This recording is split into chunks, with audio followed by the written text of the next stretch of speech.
Bismillahirrahmanirrahim. Assalamu alaikum dear students and welcome to lecture number 13. Today's topic is direct foreign investment, DFIs.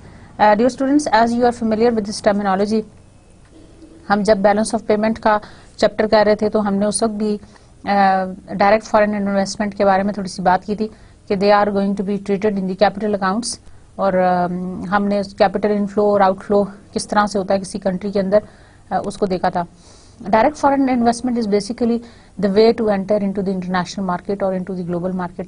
जैसे कि dear students आपको पता है कि international business में, मल्टीनेशनल बिजनेस में जब कोई फर्म किसी दूसरी कंट्री के अंदर जाके एंटर होकर बिजनेस स्टार्ट करने जाती है और अपना पूरा सेटअप वहाँ पे जाके इस्टेब्लिश करती है, that kind of a thing is called the direct foreign investment.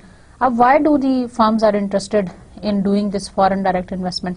Why can't they have that investment in their own very country? It's always to explore new opportunities, to expand your market size and to increase your market share. It is always about like that. Direct foreign investment से मतलब ये है कि जब आप किसी foreign country के अंदर enter हो, in order to produce goods and services, you might be using your own supplies, you might be using the supplies from that very own country. Direct foreign investment क्यों important होती है? Direct foreign investment इसलिए भी important है for many developing countries. It is a way to prosper, it is a way to grow. क्योंकि जब भी बाहर से foreign direct investment आपकी country के अंदर आती है, especially in the developing country, it always creates the employment opportunities. आपके मुल्क में employment opportunities बढ़ जाती हैं. कोई नया प्रोजेक्ट आता है उसकी वजह से employment opportunities बढ़ जाती हैं और आपकी कंट्री के अंदर प्रॉस्पेरिटी आती है. अब जो दूसरे एंड के ऊपर कंट्री जो डायरेक्ट फॉरेन इन्वेस्टमेंट करना चाहती है उसको क्या फायदा होता है? उसको ये फायदा होता है कि they are entering into a new market, foreign market में वो एंटर होते हैं for increased competition, to capture larger market share, to enjoy the raw material at cheap prices, perhaps for the cheap labor, perhaps for certain other subsidies. We will be talking more about it. मैं आपको ये बता रही हूँ कि foreign direct investment जो है वो दोनों तरह से बेनिफिशियल है, from the point of view of those who are making the investment and from the point of view of those who are having this investment, foreign direct investment in their very own country. So the chapter objectives are to describe common motives for initiating direct foreign investment. जैसे कि मैंने आपको start के अंदर जब हमने introduction में मैंने आपको उसके कुछ कॉमन मोटिव्स बताए थे कि why do we need to initiate this direct foreign investment and to illustrate the benefits of international diversification. We will be also looking at the benefits of the international diversification कि international diversification का क्या फायदा होता है. What is diversification? जी आप बता सकते हैं? Very good. डाइवर्सिफिकेशन का मतलब यह है कि not putting all of your eggs in one basket, that is to diversify your investment. आपने अपनी इन्वेस्टमेंट को किसी एक जगह के ऊपर या किसी एक इन्वेस्टमेंट के अंदर या किसी एक एसेट में ब्लॉक नहीं करना. You may find out different kinds of investments in order to produce different benefits of those international diversifications. So to illustrate the benefits of international diversification, the foreign direct investment is another tool. Coming to the motives for DFIs, what are the motives for direct foreign investment? What is the purpose? Why do we want to do this direct foreign investments? MNCs commonly consider DFI because it can improve their profitability and enhance shareholder wealth. अच्छा students, जब हमने किसी भी firm का goal पढ़ा था, the goal of a firm should be to increase the share holders wealth, यही था ना? The goal of a firm should be to increase the share holders wealth. हमने हर जगह पे फाइनेंस की बुक्स के अंदर, फाइनेंशियल मैनेजमेंट की बुक्स के अंदर हमेशा यही पढ़ा है, the goal of firm should be to increase the shareholders wealth. और यहाँ पे भी आप देखें कि DFI का जो कॉमन ऑब्जेक्टिव है वो यही है, to increase the shareholders wealth. and to improve the profitability. What is profitability?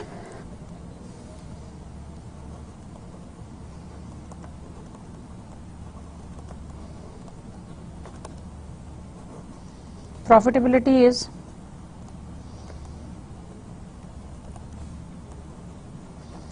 revenues minus expenses. And what is the shareholders' wealth?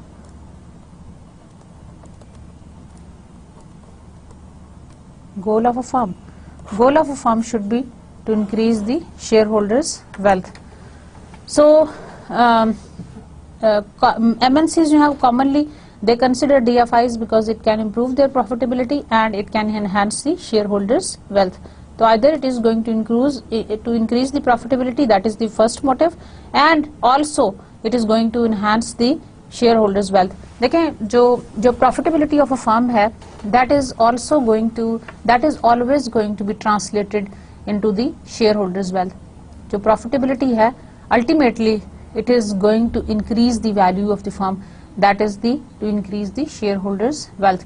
तो DFI का भी यही मोटिव है. Basically it is to increase the profitability and it is to increase the shareholders' wealth. Basically that is the purpose. Profit enhance करने के लिए आप direct foreign investments में जाते हो. In most cases MNC engage in DFI because they are interested in boosting revenue, reducing cost or both. और बहुत दफा ऐसा होता है कि they want to enter into the foreign market to increase revenues, either to decrease cost or both. By increasing revenue and decreasing cost at the same time, increasing revenue and decreasing cost. Now the revenue related motive for DFIs. Number 1, attract new sources of demand. Establish a subsidiary or acquire a competitor in a new market.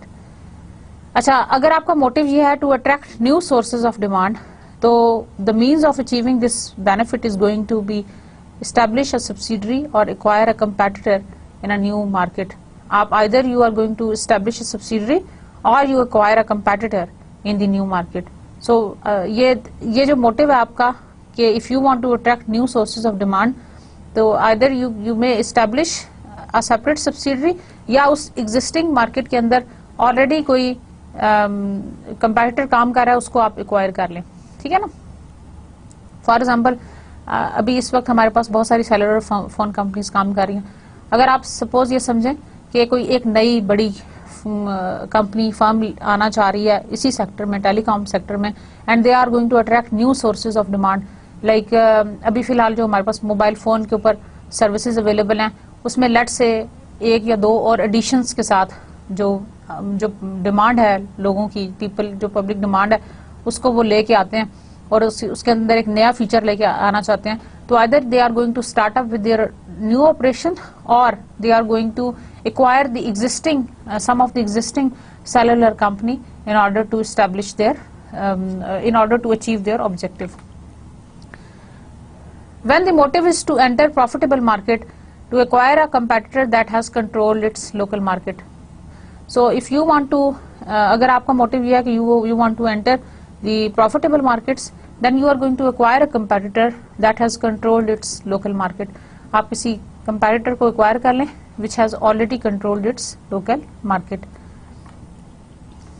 Exploit monopolistic advantages. Establish a subsidiary in a market where competitors are unable to produce the identical product. अच्छा, monopoly की बड़ी अच्छी example हमारे country के अंदर PTCL के हवाले से है. एक अरसे तक पीटीसीएल वालों की हमारे कंट्री के अंदर मोनोपोली रही है. अब उस मोनोपोली की वजह से they have enjoyed a lot of benefits. लेकिन जब से सेलुलर फोन कंपनीज आई हैं, ये जो उनका मोनोपोलिस्टिक एडवांटेज था, mono means one, monopolistic competition जो हम इकोनॉमिक्स की टर्म में, इकोनॉमिक्स की लैंग्वेज में बहुत ज़्यादा ये टर्मिनोलॉजी यूज होती है. आपने अगर इसको एक्सप्लॉइट करना है तो you are going to establish a subsidiary in a market where competitors are unable to produce the identical product, जहाँ पे competitors जो हैं they are not able to produce the similar kind of products. React to trade restriction.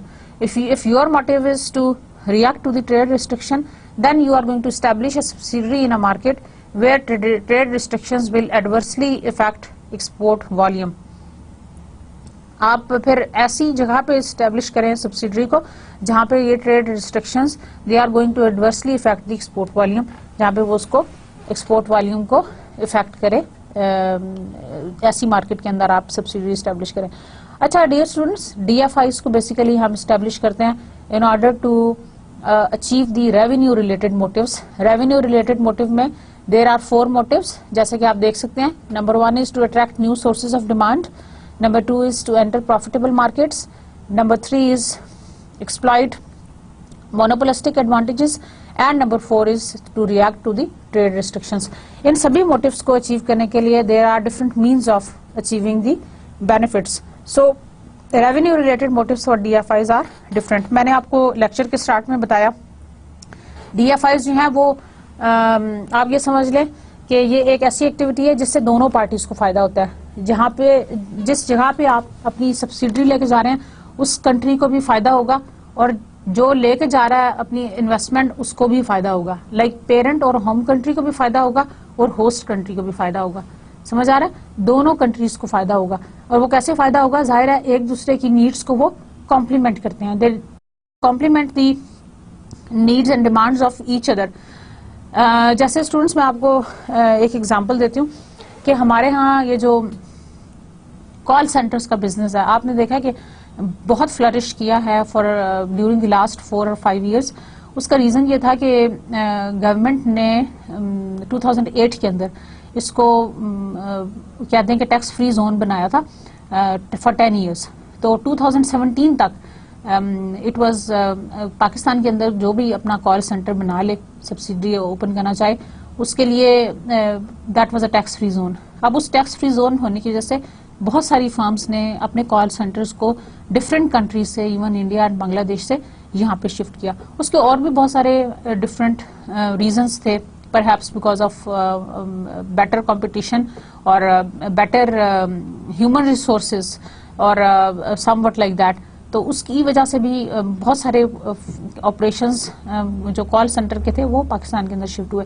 तो sometimes जो DFIs हैं, जो foreign direct investments हैं, वो किसी बेनिफिट को भी देखने के लिए या एक्सप्लॉइट करने के लिए मूव करती हैं in order to have that benefit.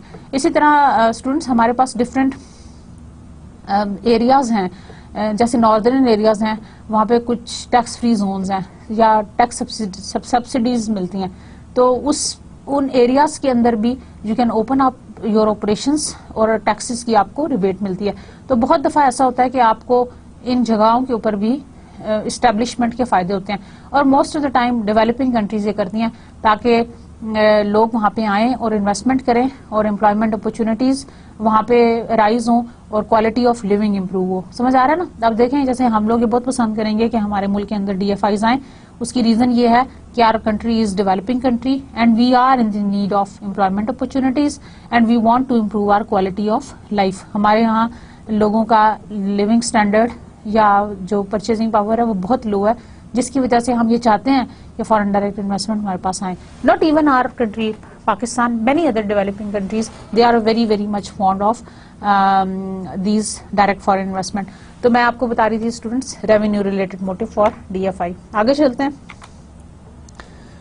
Number 5 is diversify internationally, establish subsidiaries in markets with different business cycle. अच्छा, अब डाइवर्सिफिकेशन से का बेसिक पर्पज ये होता है कि you are going to enter into the markets with the products of different business cycles. Different business cycle से मतलब ये है कि डिफरेंट प्रोडक्ट लाइंस के डिफरेंट बिजनेस साइकिल्स होंगे। कोई प्रोडक्ट आपकी ग्रोथ में होगा तो कोई आपका मेच्योरिटी में होगा, कोई आपका डिक्लाइन की तरफ आ रहा है तो कोई आपका इंट्रोडक्शन और ग्रोथ की तरफ जा रहा है। It is just like that. This is the normal business cycle. ये इंट्रोडक्शन स्टेज है, this is maturity and this is decline. अब जो डिफरेंट बिजनेस साइकिल्स हैं वो डिफरेंट टाइमिंग्स के ऊपर डिफरेंट होंगे। कुछ आपके ऐसे हैं, ठीक है ना, किसी एक टाइम के ऊपर, ठीक है ना, किसी का मेच्योरिटी चल रहा है, किसी का इंट्रोडक्शन चल रहा है, किसी की ग्रोथ चल रही है। इस तरह से किसी एक टाइम के ऊपर the different business cycle will have different stages. तो आपके जो प्रॉफिट्स हैं वो एक कंसिस्टेंट रेट के ऊपर, एक कंसिस्टेंट वैल्यू के ऊपर आपके रीप होते रहेंगे। मीन्स के आपकी जो रिटर्न पैटर्न्स हैं they are not going to be adversely effected by this अगर आप डाइवर्सिफाइड होंगे। अगर डाइवर्सिफाइड नहीं होंगे तो फिर क्या होगा? Can you imagine if you are not diversified और आपकी सारी इन्वेस्टमेंट किसी एक ही प्रोडक्ट में है जिसका बिजनेस साइकिल जो है वो एक दफा ऊपर जाएगा and then it will come down, तो क्या होगा? एक टाइम आपका ऐसा आएगा जिसपे आपके जो रिटर्न्स हैं वो नेगेटिव में चले जाएंगे and you will be in losses. तो स्टूडेंट्स आपने इस बात का ख्याल रखना है कि आपके जो जैसे हम कोरिलेशंस भी पढ़े थे कि आपके जो डिफरेंट बिजनेस साइकिल्स हैं they are going to offset the negative impacts of one and other, so that आपके जो रिटर्न्स का पैटर्न है वो एक कंसिस्टेंसी के साथ आगे मूव करता रहे। Getting my point? समझ आ रहा है? इंटरेस्टिंग है ना? Yes I know, because foreign direct investment हम सभी के इंटरेस्ट की बात है। हम चाहते हैं कि कंट्री की प्रॉस्पेरिटी हो and specially as the citizen of the developing countries we would like to have the prosperity in our country because हम चाहते हैं कि foreign direct investors यहाँ पे आके इन्वेस्ट करें। और पिछले कुछ अरसे में स्टैटिस्टिक्स ये कहती हैं कि डेवलपिंग कंट्रीज में even India, Bangladesh including Pakistan direct foreign investment का बहुत ज्यादा ट्रेंड जो है वो इंक्रीज हुआ है और उसकी मैंने आपको बहुत सारी रीजन साइट की हैं। Now the cost related motives. What are the cost related motives for DFIs? Motives are fully benefit from the economies of scale. Cost को कम से कम करना चाहते हैं तो you may go for DFI. So if you want to fully benefit from the economies of scale, you establish a subsidiary in a new market where products produced elsewhere can be sold. This allows for increased production and greater production efficiency. So if you want to improve the economies of scale, देखें दो ही तरीके हैं, या आप अपना revenue enhance कर दें या अपनी कॉस्ट कम कर दें। ऐसे ही होगा ना, वहीं से आपका जो ना वो थ्रोट कटिंग कंपटीशन स्टार्ट होता है। Either you increase the sources of your revenue or you cut down on your expenses. समझ आ रहा है ना? बचत करने के दो तरीके हैं। एक तो ये कि आप अपने इनकम सोर्सेज को बढ़ा लें, नंबर 1। नंबर 2 ये कि आप अपनी कॉस्ट को कट कर लें, जहां जहां पे आप एक्सपेंस आउट करते हैं, जहां पे आप अपना एक्सपेंस आउट करते हैं, कॉस्ट ज्यादा लगाते हैं, वहां से आप कम कर दें तो eventually it is going to be equal. So establish a subsidiary in a new market where products produced elsewhere can be sold. This allows for increased production and greater production efficiency. Now, second motive is to use foreign factors of production. Foreign factors of production, अगर आपका motive है, then establish a subsidiary in a market that has a lower cost of labor or land, sell the products elsewhere. अच्छा, factors of production पे अगर आप compete करना चाहते हैं तो that is the best example of developing countries जहां पे आपकी कॉस्ट ऑफ लेबर कम है। So you are going to establish a subsidiary in a market that has lower cost of labour और लैंड, जहां पे आपको लेबर की कॉस्ट कम पड़े और जहां पे आपको लैंड की कॉस्ट कम पड़े, वहां पे आप जाके अपनी प्रोडक्शन फैसिलिटी बना लें। तो you are going to control the factors of production, वो कम से कम हो जाएंगे, eventually the margin will be bigger. समझ आ रहा है ना? कॉस्ट कटिंग के मेथड्स बता रही हूँ आपको। Basically the cost related motive of FDI, कि अगर आप FDI करना चाहते हैं and you have the objective of the cost related motive in your mind, what can be done. Number 3, use foreign raw material. Use foreign raw material. Establish a subsidiary in a market where raw materials are cheap and accessible, sell the products in that market and elsewhere. अच्छा, यहाँ पे हमारे अपने मुल्क में भी बहुत सारे जो FDIs हैं वो इसलिए ओपन हुई हैं because we have the access of raw material supply, और वो अपना प्लांट भी उस जगह पे इस्टेब्लिश करना चाहेंगे जहाँ पे आपकी रॉ मटेरियल की सप्लाई करीब की एक्सेस आसान हो। वाई? ताकि जो लॉजिस्टिक्स कॉस्ट है, जो ट्रांसपोर्टेशन कॉस्ट है रॉ मटेरियल को एक जगह से लेकर दूसरी जगह पे लेके जाने की, वो कम से कम हो। आपने देखा होगा कि जहाँ पे भी शुगर केन के फसलें होती हैं वहीं पे कहीं करीब शुगर मिल होती है। उसकी रीजन ये है कि इट्स वेरी डिफिकल्ट, अपने कंट्री की एग्जांपल लें, it's very difficult to take the raw material from the point of logistics, क्योंकि हमारा इंफ्रास्ट्रक्चर भी इतना अच्छा डेवलप नहीं है। But we do have the access of the raw material supply available, which is available at the very very cheap rate. इस cheap rate को भी एक्सप्लॉइट करने के लिए बहुत सारी DFIs अट्रैक्ट होती हैं। तो अगर किसी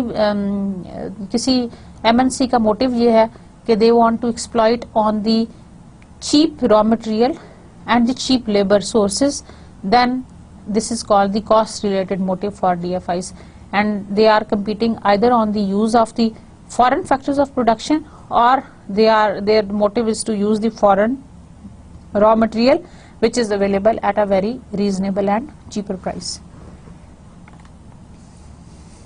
Number 4, use foreign technology, labor, raw material, and now technology. Land Vithayik.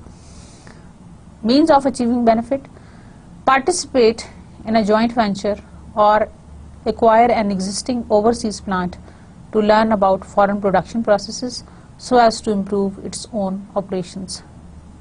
So if your motive is to achieve the foreign technology, you may participate in a joint venture or acquire an existing overseas plant so that you can learn about the foreign production processes so as to improve its own operation, ताकि अपने operations को आप improve कर सकें, उनको आप enhance कर सकें. Number 5 is react to the exchange rate movements. Again, this is the cost related motive, क्योंकि exchange rate fluctuation से भी you might incur huge losses. So you may react to the exchange rate movements. You establish a subsidiary in a new market where the local currency is weak but is expected to strengthen over time. आप exchange rate movement को भी exploit करने के लिए cost related motive use कर सकते हैं by establishing a subsidiary in a new market where the local currency is weak but is expected to strengthen over time. यानी उसकी फिलहाल तो currency weak है, लेकिन expect किया जा रहा है with the economic situation that it is going to strengthen further over time. The European Union's recent expansion enables members to transport products throughout Europe at reduced tariffs. Students, ये हम बात कर रहे हैं यूरो इंट्रोडक्शन की और फिर उसके करीब टाइम पीरियड की. तो द यूरोपियन यूनियंस की जो recent expansion है, that enables the members to transport products throughout Europe at reduced tariffs. New low-wage members such as Poland and Czech Republic and Romania were thus targeted for new DFI by MNCs that wanted to reduce manufacturing cost. तो जो low-wage members हैं, जैसे कि countries जिनकी example Poland, चेक Republic and Romania, वहाँ पे बहुत सारी MNCs ने जाके DFIs शुरू की. And what was the motive? Motive was to reduce manufacturing cost. तो cost related motive आपके DFI के थे. और मैंने आपको बताया था कि cost related motive में आप क्या कर सकते हैं? You may enter, you may, ये जो 2 और 3 है and 4, you may use the foreign factors of production. You establish a subsidiary in a market that has a lower cost of labor or land, sell the product elsewhere. Or you may establish a subsidiary in the market where raw materials are cheap and accessible and sell the product in the market and elsewhere. So that is basically how we move on. European union की मैंने आपको example दी कि कुछ countries जहाँ पे हमारा availability of raw material और बाकी सब चीज़ें जो हैं वो रीजनेबल थी, हम वहाँ चले गए और वहाँ से हमने उन सब चीज़ों को एक्सप्लॉइट किया. However, this is a trade-off. Thousands of jobs were lost in Western Europe. Trade-off से मतलब ये है कि अगर एक जगह से कुछ आप अचीव कर रहे हो तो दूसरी जगह पे आपको कुछ छोड़ना भी पड़ेगा. इसका मतलब ये है कि thousands of jobs were lost in the Western Europe. जाहिर है कि अगर सारी जो एनर्जीज हैं, जो सब जितने भी ऑपरेशंस हैं, वो किसी खास जगह के ऊपर जाके शिफ्ट हो जाएंगे तो eventually there will be a job loss in that particular area. Comparing the benefits of DFI across countries. The optimal method for a firm to penetrate a foreign market is partially dependent on the characteristics of the firm. Repeat करूं? समझ आया? Okay, I am repeating it. The optimal method for a firm to penetrate in the foreign market is partially dependent on the characteristic of the firm. यानी जब भी कोई firm किसी भी foreign market में एंटर होना चाहती है, उसमें पेनिट्रेट करना चाहती है, इट लार्जली डिपेंड्स ऑन कि उस मार्केट की कैरेक्टरिस्टिक्स क्या हैं. समझ आ रहा ना? इट पार्शली डिपेंड्स ऑन के what kind of a market is that.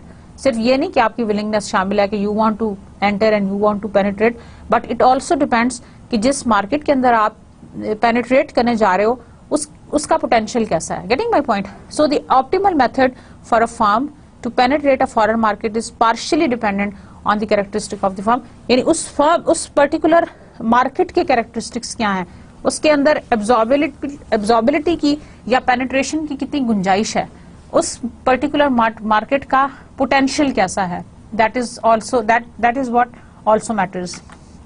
For example, if the consumers are used to buying products from the local firm, then licensing arrangements or joint ventures may be more appropriate. अगर consumers को ये आदत है कि they are used to buy the products from the local firms, तो तब अगर आप licensing arrangement कर लें या कोई joint venture कर लें तो that is going to be more appropriate. और अगर if they are interested in buying more of the imported products, तो then perhaps exporting is a more viable option. तो इसका मतलब ये है students कि before entering into the market you have to see the potential of that market और उसके अंदर penetration की कितनी गुंजाइश है, लोग किस हद तक consumers का spending pattern क्या है और consumers का buying pattern क्या है और उनकी buying preferences क्या हैं, consumers की buying preferences क्या हैं, ये भी बहुत ज़्यादा important है. Why is that? क्योंकि हम जिस मार्केट में एंटर होना चाह रहे हैं, अगर ऐसा है कि people they hardly spend on comparatively, आप समझ लें कि जो रेडीमेड फूड्स हैं या सेमी प्रोसेस फूड्स हैं, अगर उसके ऊपर वो इतना लार्जली रिलाई नहीं करते और हम कोई बहुत बड़ा अपना सेटअप लेके आना चाहते हैं उस कंट्री के अंदर जहाँ पे हम मतलब रेडीमेड प्रोडक्ट्स, फूड आइटम्स या सेमी प्रोसेस्ड फूड आइटम्स हम इंट्रोड्यूस कराना चाहते हैं, तो perhaps that will not work, क्योंकि वहाँ के लोगों का, कंज्यूमर्स का की हैबिट अभी वैसी डेवलप नहीं हुई. अगर उसके मुकाबले में अगर आप किसी ऐसी कंट्री के अंदर जाके अपना ये पैटर्न ओपन करना चाह रहे हैं जहाँ पे ट्रेंड्स चेंज हो रहे हैं, जहाँ पे वैल्यूज चेंज हो रही हैं, जहाँ पे people are shifting towards the ready-made foods and towards the semi-processed foods, then perhaps this is going to be the best strategy to open up such operations over there. For example, if the consumers are used to buying products from the local firms, then licensing arrangement or the joint ventures may be more appropriate. So this was the case. Comparing the benefits of DFI across countries, before investing in a foreign country, the potential benefits must be weighed against the cost and risk associated with that specific country. अच्छा dear students, जब भी हम किसी foreign country के अंदर invest करना चाहते हैं तो हमने ये ज़रूर देखना है कि potential benefits must be weighed against the cost, जिसको हम बहुत दफ़ा फाइनेंस की लैंग्वेज में जनरली और फाइनेंशियल मैनेजमेंट और इंटरनेशनल फाइनेंस की लैंग्वेज में particularly we do always the cost and benefit analysis.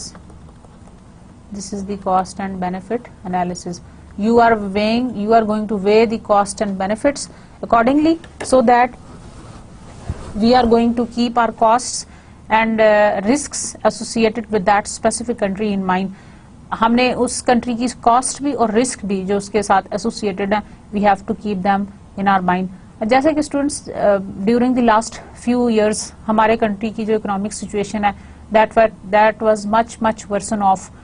उसकी बहुत सारी reasons थी, besides the energy crisis and the country's political condition which was quite unstable, and many things, many factors that have contributed, and the risks which are associated.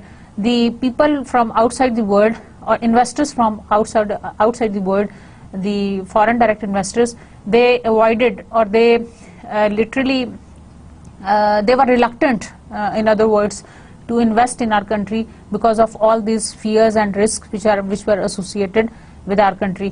तो जब भी आप किसी दूसरे कंट्री के अंदर, फॉरेन कंट्री के अंदर जाके इन्वेस्ट करने के बारे में सोचें, तो you should keep in mind that उस कंट्री के स्पेसिफिकली क्या हालात हैं, आपने उसका माइक्रो एनालिसिस पूरा कंप्लीट करना है.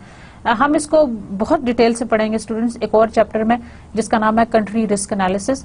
थोड़ा सा कुछ आगे जाके 2-4 लेक्चर्स के बाद उसमें आपको मैं पूरा डिटेल से बताऊंगी कि जब हम किसी कंट्री के अंदर एंटर होते हैं तो उस कंट्री के स्पेसिफिक रिस्क को हम कैसे एनालाइज करते हैं, उसका हम स्पेसिफिक कैलकुलेशन करते हैं और फिर हम उस कैलकुलेशन की बेसिस के ऊपर we decide that whether we should go for that country for investment और नॉट. और उसके अलावा बहुत सारी हमारी जो जजमेंट्स हैं वो सब्जेक्टिव बेस्ड भी होती हैं, that is based on the past experience. Perhaps आपने उससे पहले वहाँ पे कोई लाइसेंसिंग अरेंजमेंट किया हो, कोई जॉइंट वेंचर किया हो, या उससे पहले आपका कोई एक्सपोर्ट में उस कंट्री के साथ आपका ताल्लुक रहा हो, तो आपको थोड़ा बहुत एक्सपीरियंस उस चीज का भी होता है। So that is another thing. In particular the MNC will want to review the foreign countries' economic growth and all other economic macroeconomic indicators as well as the political structure and the policy issues। तो students इसके ऊपर मैं आपसे इससे पहले थोड़ी देर पहले मैं बात कर चुकी हूँ कि MNC would like to have a review of the foreign countries' economic growth and other macroeconomic indicators। तो कंट्री की इकोनॉमिक ग्रोथ को भी और उसके मैक्रो इकोनॉमिक इंडिकेटर्स को भी देखना है, और साथ साथ उसके पॉलिटिकल स्ट्रक्चर्स को भी, और साथ साथ उसके पॉलिसी इश्यूज को भी। बेसिकली आपने ये इससे पहले भी पढ़ा होगा, लेकिन मैं आपको एक ऐसी टर्मिनोलॉजी बताने लगी हूँ कि अगर आप इसको याद कर लेना तो फिर आपको ये सारे एनालिसिस ज़बानी याद होंगे। That is known as PEST analysis. PEST analysis stands for, आपने ओवरऑल मैक्रो सारा करना है। P stands for political,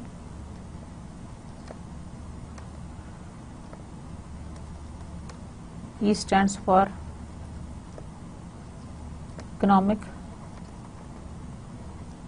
S stands for social, and T stands for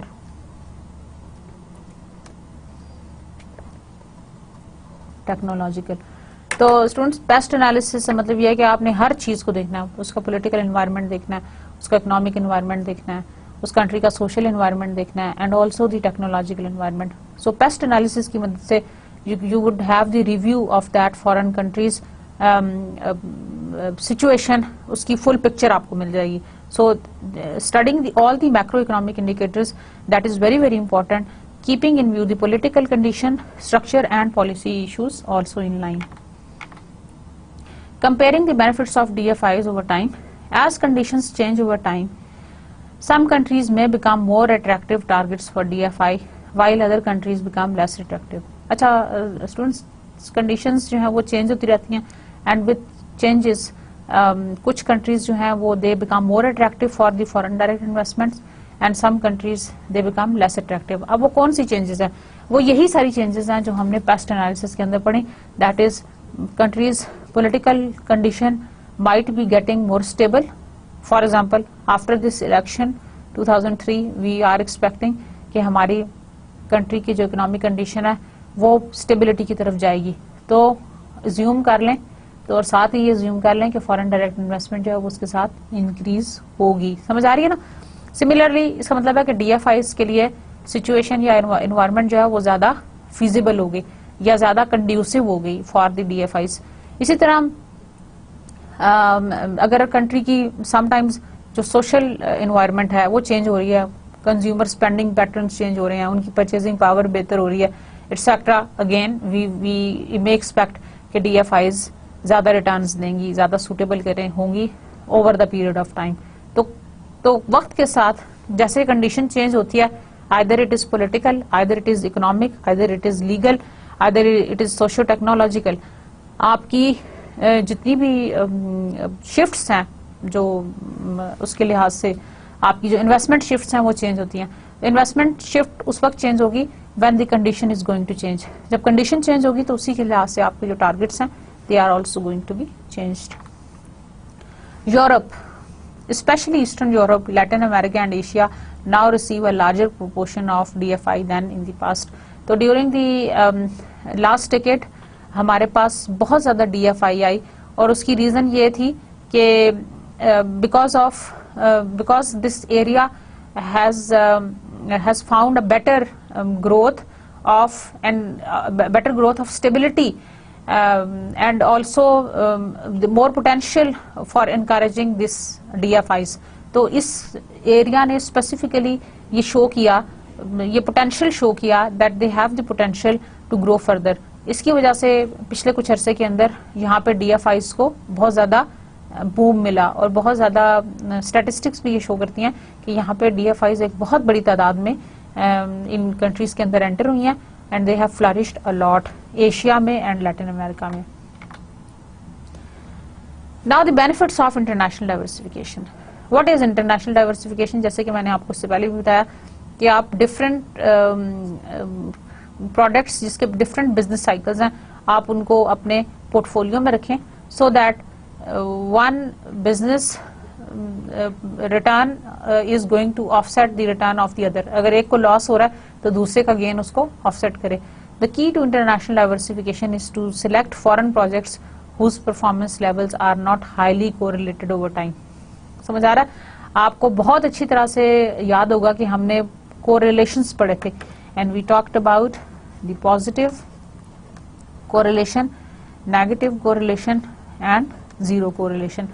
अच्छा dear students, जैसा कि आपको मैं यहाँ पे explain कर रही हूँ कि जिनके आपस में correlation ना हो perhaps that is better. Why? अगर आपस में कोरिलेशन नेगेटिव होगा तो वो एक दूसरे के रिटर्न्स को ऑफसेट करेंगे. लाइक अगर एक का को गेन हो रहा है दूसरी सिक्योरिटी को लॉस हो रहा है तो they are going to offset. लेकिन अगर दोनों ही सिक्योरिटीज को या दोनों ही प्रोजेक्ट्स को इकट्ठे बेनिफिट होता है और इकट्ठे लॉस होता है तो जब वो लॉस वाला स्लम आता है ना उसमें आप सरवाइव नहीं कर पाते.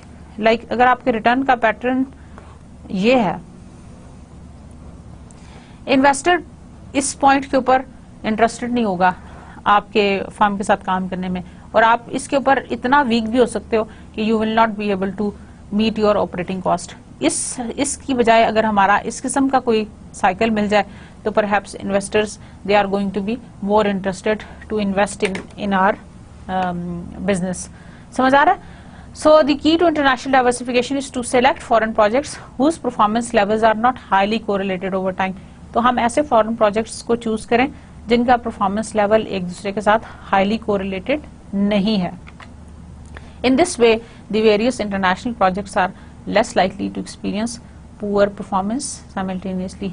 इस तरह बहुत सारे international projects they are less likely to experience poor performance simultaneously. बहुत सारे इंटरनेशनल प्रोजेक्ट्स को they are going to avoid the poor performance. मतलब एक ही वक्त में साइमल्टेनियसली का मतलब यह है एक ही वक्त में सारे प्रोजेक्ट्स के रिटर्न नीचे आ जाएं और एक ही वक्त में सारे प्रोजेक्ट्स के रिटर्न ऊपर आ जाएं. Again that is not a very very happy situation and encouraging situation.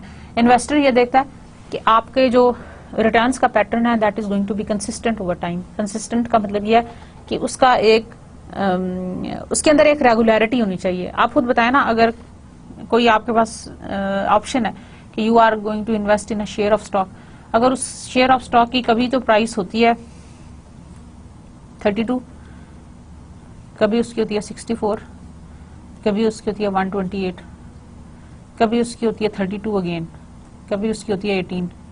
इस तरह के पैटर्न में would you like to invest in such kind of a stock? आप कहेंगे बड़ा अनप्रेडिक्टेबल सा पैटर्न है, ये एकदम ऊपर जाता है एकदम नीचे आ जाता है, कुछ कह नहीं सकते. और इस तरह की जो ब्रैकेट्स हैं उनको क्लोजली फॉलो करना भी बड़ा मुश्किल है कि जब 64 से 128 पे जाएगा उस वक्त मैं इन्वेस्ट करूंगा. भाई वो कब होगा? You do not know. Previous patterns do not literally follow in the future. जरूरी नहीं है जो पास्ट में हुआ वही फ्यूचर में होने जा रहा है. तो you can not catch upon such small brackets even. So जो पुअर परफॉर्मेंस वाले साइमल्टेनियसली प्रोजेक्ट्स हैं, various international projects are less likely to experience poor performance simultaneously. तो बहुत दफा ऐसा होता है कि इंटरनेशनल डाइवर्सिफिकेशन से जो उनकी पुअर परफॉर्मेंस होती है वो बैलेंस ऑफ हो जाती है. So we are going to have the study returns with the help of this international diversification. Now the diversification benefits of for Merrimack Company. Merrimack Company, a US firm, plans to invest in a new project in either the US or the UK. Characteristics of the proposed project if located in the US. ये आपको patterns दिए हुए हैं. Projects mean expected annual after tax return 25, दोनों का standard aviation 0.09 and 0.11 and correlation of the projects return with return of on the existing US business 0.80 and 0.02. अब आप इसमें से किसको चूज करेंगे? In terms of return, neither new project has an advantage. With regard to risk, the new project is expected to exhibit slightly less variability in return if it is located in the US. US के अंदर variability of returns कम होगी 0.09 as compared to the UK, that is 0.11. However, estimating the risk of the individual projects without considering the overall firm would be a mistake. तो अगर हम इसको overall risk को लिए बगैर अगर हम उसकी असेसमेंट करें तो again we will be wrong. Suppose that the project will constitute 30% of the Merrimack's total fund invested in itself, and that the standard deviation of return on its existing business is 0.10. If the new project is located in the US, the portfolio variance for the overall firm is हमने इसका जो portfolio बनाया वो since the investment is in 2 countries, तो हमने 2 countries के हिसाब से बनाया. 30% आपका जो है ना वो प्रोजेक्ट 30% इसमें है और रिमेनिंग 70% इधर है. तो 30% को आप उसकी जो है स्टैंडर्ड डेविएशन उससे मल्टीप्लाई कर दें और 0.70 को 0.10 से. यहाँ देखें 0.70 and 0.10.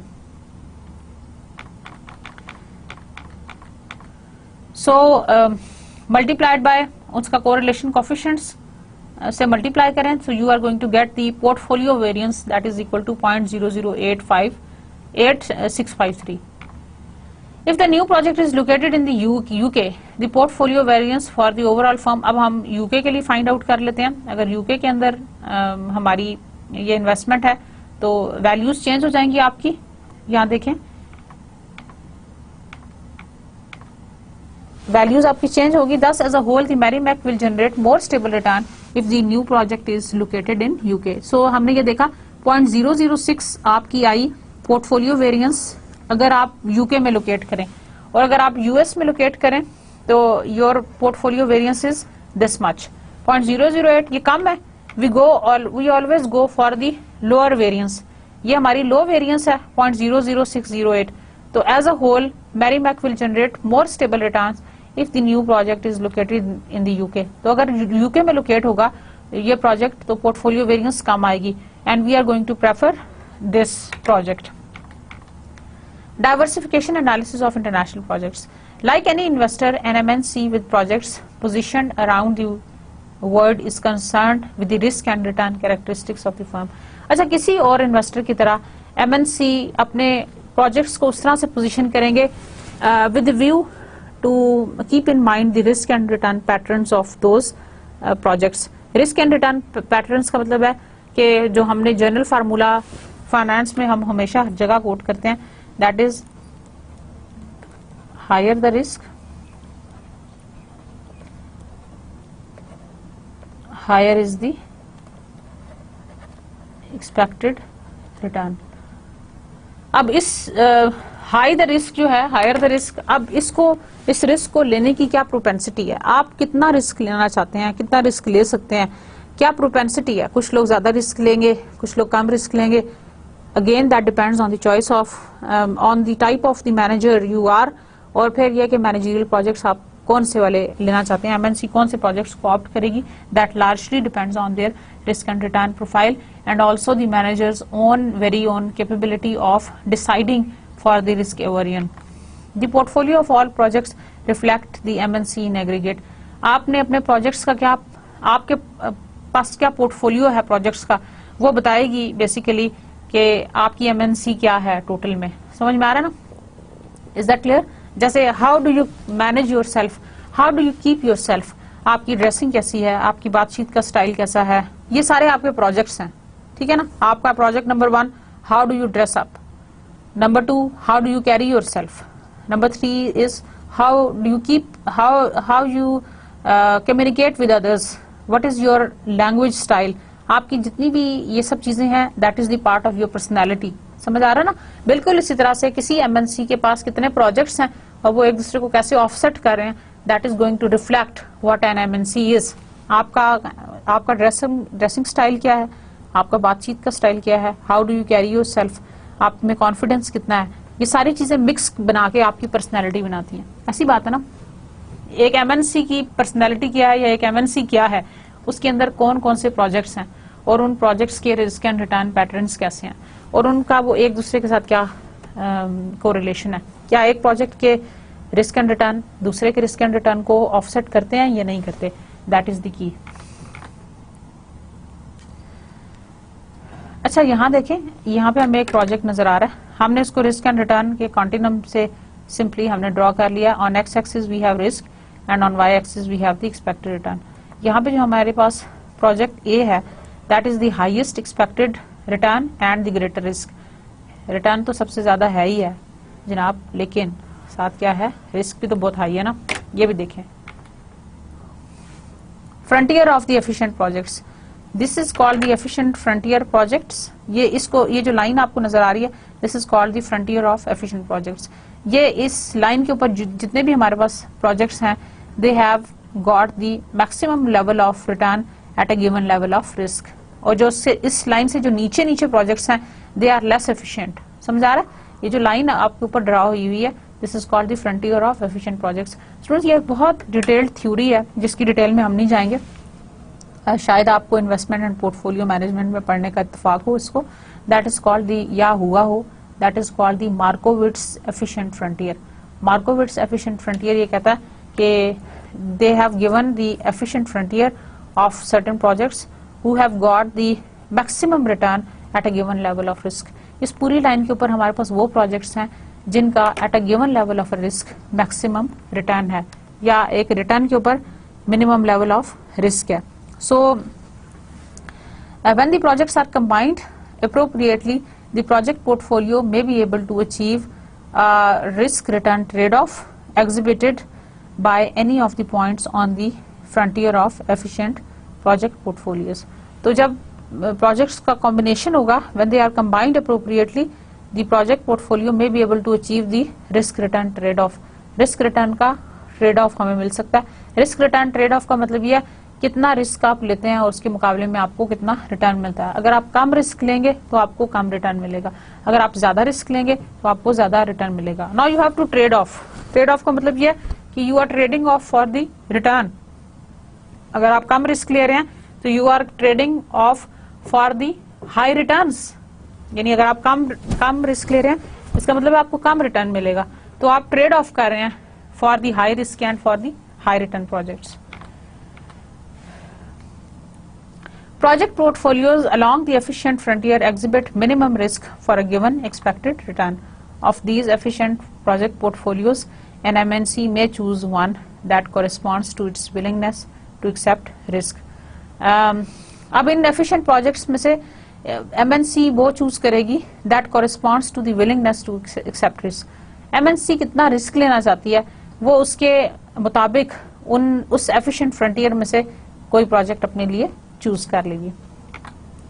The actual location of the frontier of the efficient portfolio depends on the business in which the firm is involved. अब उसकी लोकेशन क्या है? Again, it largely depends on the type of business in which the firm is involved. Some MNCs have frontiers of possible project portfolios that are more desirable than the frontiers of other MNCs. कुछ MNCs के जो हैं, they have frontiers of possible project portfolios that are more desirable than the frontiers of the other MNCs. अब ये देखें, ये इसका जो frontier है, that is this one, efficient frontier for a single product MNC, और उसका frontier improve हो गया for a multi product MNC। यानी अगर आप ये वाला पॉइंट लेना, इस रिस्क के ऊपर सिंगल प्रोडक्ट का जो रिटर्न है वो ये है इस MNC का, लेकिन इसी रिस्क के ऊपर अगर हम इसको ऊपर ले जाएं तो हमारा जो रिटर्न है फॉर अ मल्टी प्रोडक्ट वो ये है।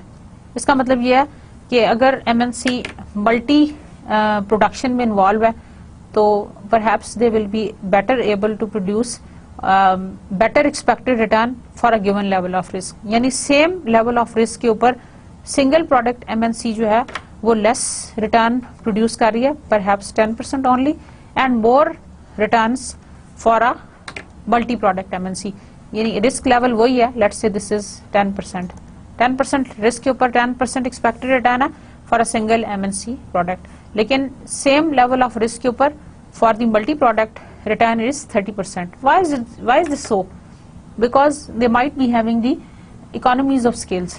जब भी मल्टी टाइप की चीजें होती हैं तो उसमें वो ऑफसेट कर देता है, एक के लॉस को दूसरे के लॉस से, एक के लॉस को दूसरे के गेन से। तो इस तरह की ये चीजें बहुत कॉमन है। Our discussion suggests that MNCs can achieve more desirable risk-return characteristics from their project portfolios if they sufficiently diversify among products and geographic markets. तो हम इस नतीजे पे पहुंचे हैं कि अगर MNCs products के दरमियान में diversification करें and they are going to go to different geographic markets, then definitely they are going to improve on their returns and they are going to improve on the return patterns, जैसे कि हमने risk and return of the multi MNC which is involved in multi production वो देखा. Comparison of the economic growth among countries ये आपको नजर आ रही है, जिसमें हमारे पास बड़ा ही consistent pattern है कनाडा का comparatively and UK का and you can see a very Germany का बड़ा प्लस माइनस में, सिमिलरली जापान का भी और मैक्सिको का बिल्कुल लगता है मिरर इमेज है. Decision consequence to DFI. Some period decisions are necessary, some periodic decisions are very very important. Periodic decisions का मतलब ये है कि over a given period of time we are going to make a particular decision. Should further expansion take place, क्या हमें और expansion करनी चाहिए. ये वो डिसीजंस हैं जो आपने टाइम टू टाइम लेने हैं. थोड़ा टाइम गुजर गया, आपने देखा things went well, now you are in a position to expand further. Should we expand further और नॉट. अब इस पॉइंट पे आपने डिसाइड करना है कि क्या आप फर्दर एक्सपेंशन के लिए जाना चाहते हैं या नहीं जाना चाहते. Should the earnings be remitted to the parent और यूज्ड बाय द सब्सिडरी. क्या अर्निंग्स पेरेंट्स की रखें और they are going to be used by the subsidiary. Again ये कई दफा सब्सिडरी के अपने हाथ में नहीं होता. कई दफा जो है वो होम कंट्री खुद से रिस्ट्रिक्शन लगाती है कि इतने % जो है वो री इन्वेस्ट करना है और इतने % आप अपने होम कंट्री में लेके जा सकते हैं. जो ज्यादा डेवलपिंग कंट्रीज हैं, जो लेस डेवलप्ड वर्ल्ड है, दे do not have such restrictions. बेशक सारे का सारा अमाउंट जो है वो पेरेंट कंट्री में ले जाए, लेकिन some countries they do have restrictions कि वो सब्सिडरी, कुछ सब्सिडरी के अंदर ही री इन्वेस्ट करें और बाकी जो है वो पेरेंट के अंदर ले जाएं. These decisions should be analyzed on a case by case basis.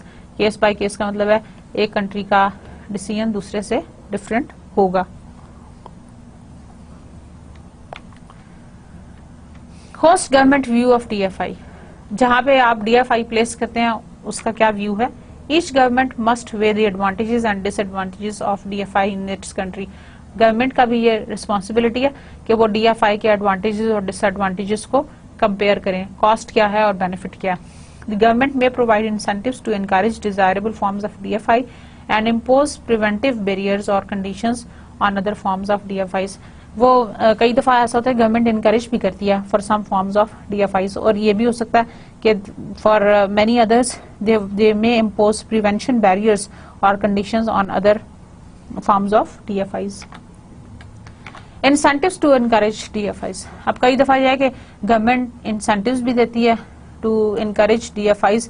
The ideal DFI solves problems such as unemployment and lack of technology without taking business away from the local firm. अच्छा, जरूरत इस बात की होती है जो developing countries हैं उसमें कि they are always looking for to improve the employment opportunities in their country. तो अनएम्प्लॉयमेंट को बेहतर करने के लिए और लैक ऑफ टेक्नोलॉजी जो उनकी प्रॉब्लम है उसको सॉल्व करने के लिए DFIs को वेलकम किया जाता है इन the developing countries.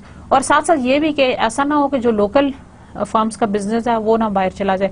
We would always want, जो लेस डेवलपिंग कंट्रीज हैं, कि लोकल फर्म्स का बिजनेस खराब ना हो, क्योंकि अगर लोकल इंडस्ट्री सफर करेगी तो इवेंचुअली जो कंट्री जो है ना वो दैट इज एट स्टेक. आपका कंट्री जो है ना वो बिल्कुल तबाह हो जाएगा if the local industry is not safe, or if the local firms they are not working, or if the local business is going away. जो हमारा present energy crisis है, I would like to highlight, उसकी वजह से हमारा local business जो है that is suffering a lot, और जो कि नहीं चाहिए कि ऐसा हो, और जिसकी वजह से यह कि कंट्री के ऊपर एक बहुत बड़ा इकोनॉमिक डिजास्टर आ सकता है just because of, क्योंकि एनर्जी क्राइसिस की वजह से हमारी सारी पावर लूम्स बंद हैं, textile industries being affected largely, and many others who are dependent on the energy, they are being affected. तो लैक ऑफ टेक्नोलॉजी नहीं चाहती एंड अनएम्प्लॉयमेंट नहीं चाहती. उसके अलावा they do not want to suffer the local business. That is basically the incentive. Common incentives offered by the host government include tax breaks, discounted rent for land and buildings, low interest loans, subsidized energy and reduced environmental restrictions. अच्छा dear students, ये इनके ऊपर मैं आपको बारी बारी बात करती हूँ. कॉमन इंसेंटिव्स जो होस्ट गवर्नमेंट देती है जिसकी वजह से DFIs वेलकम होती हैं या दे वांट टू कम, उसके अंदर एक तो आ गई आपकी टैक्स ब्रेक्स. आपको कई दफा, जैसे मैंने आपको कॉल सेंटर्स की एग्जांपल दी, टैक्स फ्री जोन्स मिल जाते हैं या टैक्स सब्सिडीज मिल जाती हैं, टैक्स ब्रेक्स मिल जाते हैं. कई दफा रेंट आपको बहुत डिस्काउंटेड मिल जाता है या लैंड और बिल्डिंग बहुत कम पैसों में मिल जाती है. सिमिलरली DFIs को जो एक और बेनिफिट हो सकता है वो ये हो सकता है कि लोकल मार्केट से अगर आप लो इंटरेस्ट लोन्स इशू करवा सकते हैं उनकी कैपिटल मार्केट से. सब्सिडाइज्ड एनर्जी, जैसे कि मैं आपको बताया यूटिलिटी बिल्स नहीं होते कई जगहों के ऊपर, एंड रिड्यूस्ड इन्वायरमेंटल रिस्ट्रिक्शंस. जो डेवलप्ड वर्ल्ड है वहाँ पे इन्वायरमेंटल रिस्ट्रिक्शंस बहुत ज़्यादा हैं.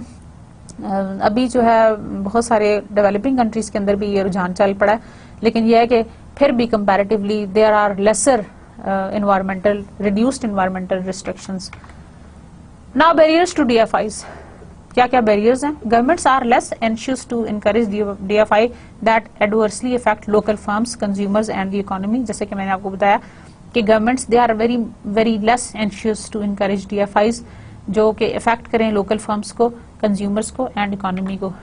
The DFI barriers include regulations governing mergers and acquisitions. Mergers and acquisition is a corporate strategy which the firms take in order to improve their business, to expand their market base, to increase their market share, etc.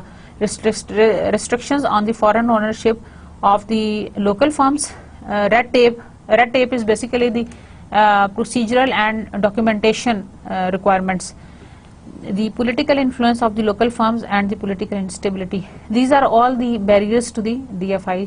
जैसे कि मैंने आपको बताया कि political instability, इससे पहले भी मैंने आपसे जिक्र किया, and especially the जो government making processes and the style of government that is existing, that is the barrier to DFI.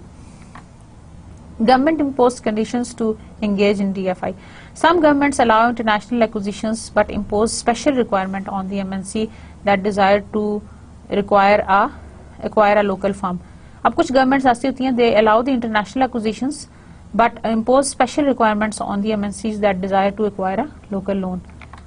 Such conditions include environmental constraints, restrictions on the local sale and employment requirements. अब कुछ restrictions लगा देती हैं जिसकी वजह से भी जो DFIs हैं वो लिमिटेड, जो उनका रोल है वो लिमिटेड हो जाता है. So students, this was about the government imposed conditions to engage in DFI. Dear student, this was all about today's lecture. I hope you have enjoyed. हमने आज बात की DFIs के ऊपर, डायरेक्ट फॉरेन इन्वेस्टमेंट के ऊपर. मैंने आपको उसके मोटिव्स बताए, why the firms they want to enter into the direct foreign investments, what are the benefits, उससे क्या क्या benefits derive होते हैं, what are the opportunities that may arise. और इसके अलावा स्टूडेंट्स हमने ये पढ़ा कि दोनों, एक हमारा था होम कंट्री और एक हमारा था होस्ट कंट्री. ये हमारा होम कंट्री था, let's say this is the parent country who want to invest in some host country. ये जो होम कंट्री है ये इसमें DFI लेके जाना चाह रहा है. इसको क्या, इसके क्या कॉस्ट एंड बेनिफिट्स हैं ये हमने देखे थे. गवर्नमेंट रिस्ट्रिक्शंस को हमने बड़ी डिटेल से फॉलो किया. होम कंट्री को क्या कॉस्ट एंड बेनिफिट एनालिसिस पढ़े हमने बड़ी डिटेल में. And what were the barriers they were facing while entering into the host country. अच्छा, जनरली जो एक्सपीरियंस है वो ये कहता है कि जितने भी लेस डेवलप्ड कंट्रीज हैं वो they always would like to welcome DFIs. उसकी रीजन ये थी क्योंकि they wanted to encourage the employment opportunities in their country. Employment opportunity को भी इंक्रीज करने के लिए they wanted to have this DFIs to be welcomed in their country. और कई दफा टेक्नोलॉजी के ट्रांसफर के लिए भी the firms they are interested in DFIs. और environmental restrictions जो less developing countries हैं वो कम लगाती हैं as compared to the more developing countries. और इसी चीज को exploit करने के लिए the cheap raw material, availability of cheap labor, subsidized utilities, these are all the attractions for the DFIs which normally the host government is offering to the parent country for the investment. So dear students, that was all about today's lecture. Thank you very much for your patience. See you next time. Allah Hafiz.